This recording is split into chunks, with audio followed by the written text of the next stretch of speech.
Hello everyone, welcome back commerce विद्यार्थी। मैं हूं दीपक शर्मा। आज इस वीडियो के अंदर हम लोग बात करेंगे आउटसोर्सिंग के बारे में। प्रीवियस वीडियो के अंदर हमने बताया कि किस तरीके से हमने चीज़ों को ग्लोबलाइज किया, जहां पर सारे दरवाजे खोल दिए गए, हम आसानी के साथ ट्रेड कर सकें और रिस्ट्रिक्शंस बैरियर्स को हटाया गया। आउटसोर्सिंग के बारे में आज इस वीडियो में बात करेंगे।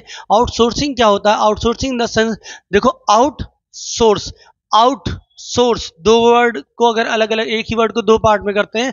आउटसोर्स मतलब हम कोई भी काम किसी और सोर्स से पूरा कर रहे हैं, कहीं और से पूरा कर रहे हैं, वो आउटसोर्सिंग फॉर्म कहलाता है। बेसिक टर्म में मान लीजिए कोई कंट्री है, ठीक है, एग्जाम्पल के बाद दुबई है। दुबई को पता है कि उसके पास लेबर्स कम है, ठीक है, वो लेबर का सोर्स सबसे बड़ा कहाँ मानती है? इंडिया मानती है। यहाँ से लेबर को लेकर जाती है और वहाँ पर काम करवाती है, क्योंकि वहाँ पर लेबर मिलना बहुत कॉस्टली पड़ता है, लेकिन इंडिया के जो लेबर्स मिल रहे हैं वो सस्ते मिल रहे हैं।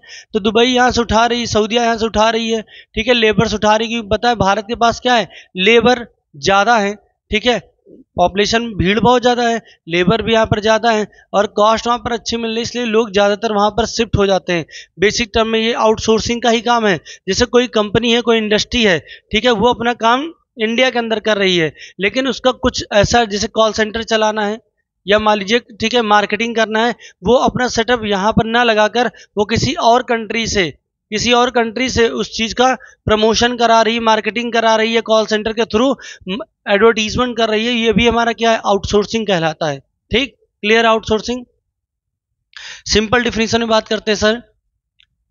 This is one of the most important outcome of the globalisation की वजह से आउटसोर्सिंग ही रिजल्ट निकल के आ पाया, जहां पर हम एक काम के लिए कई कंट्रियों के साथ मिलकर टाई अप करके आगे काम कर सके। ठीक है, आउटकम ऑफ अ ग्लोबलाइजेशन की वजह से आउटसोर्सिंग हमको मिला।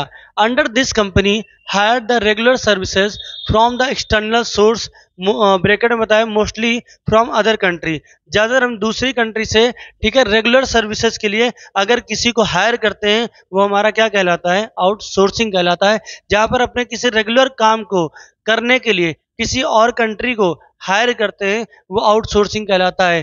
ठीक है, which where previously done internally, the low wages rate and availability of skilled man power and existence of special economic zone have the made, ठीक है, destination for the global outsourcing in the post reform period. The main service which are outsourcing from India by developing countries are call center, film editing, music recording, ठीक है, record keeping ETC।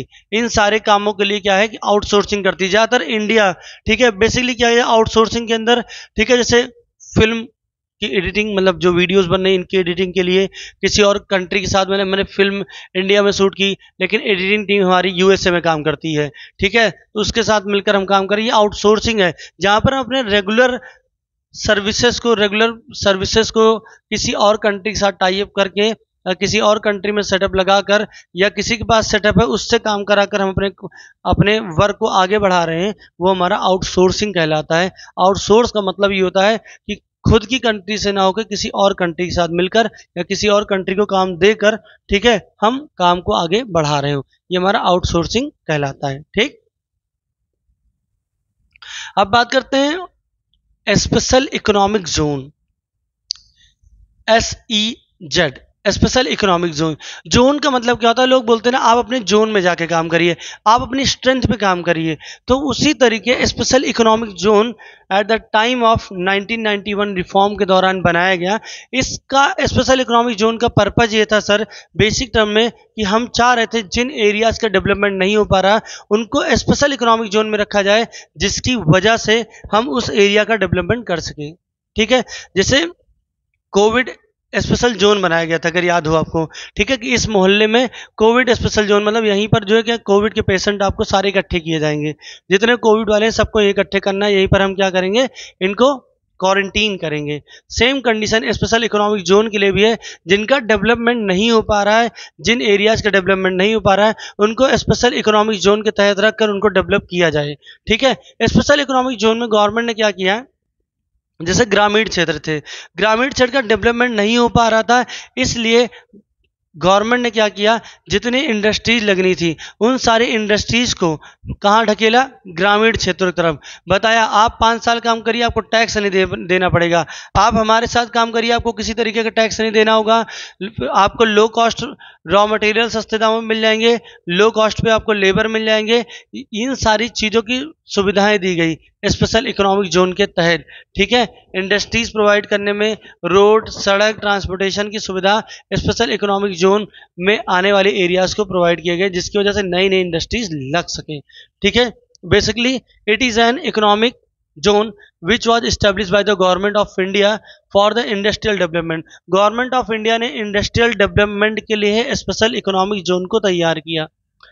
In such zone various facilities provided by the government. इसके अंदर जो भी facilities हैं वो government provide करेगी, चाहे ट्रांसपोर्टेशन, चाहे रोड हो जाए, चाहे इंफ्रास्ट्रक्चर हो जाए। ठीक है, गवर्नमेंट प्रोवाइड करेगी। बेनिफिट क्या था, cheap raw materials, infrastructure facilities. आपको सस्ते दामों पर इंफ्रास्ट्रक्चर भी मिल जाएगा और रॉ मटेरियल भी मिल जाता है अगर आप ग्रामीण क्षेत्रों में जाके काम करते हैं।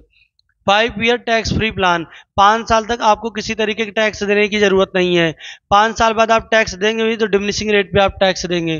Flexibility in labour laws, labour laws के अंदर काफ़ी चेंज था। शहर के अंदर है 8 घंटे आप काम नहीं करा सकते, 12 घंटे, 8 घंटे ज़्यादा काम नहीं करा सकते, 12 घंटे से ज़्यादा काम नहीं करा सकते, लेकिन आप 14 घंटे तक भी काम करें। लेबर लॉज में काफ़ी छूट दी गई। ठीक है, क्लियर है, ये हमारा क्या था, special economic zone. Clear. Video के अंदर बात करेंगे sir achievement of new economic policy 1991।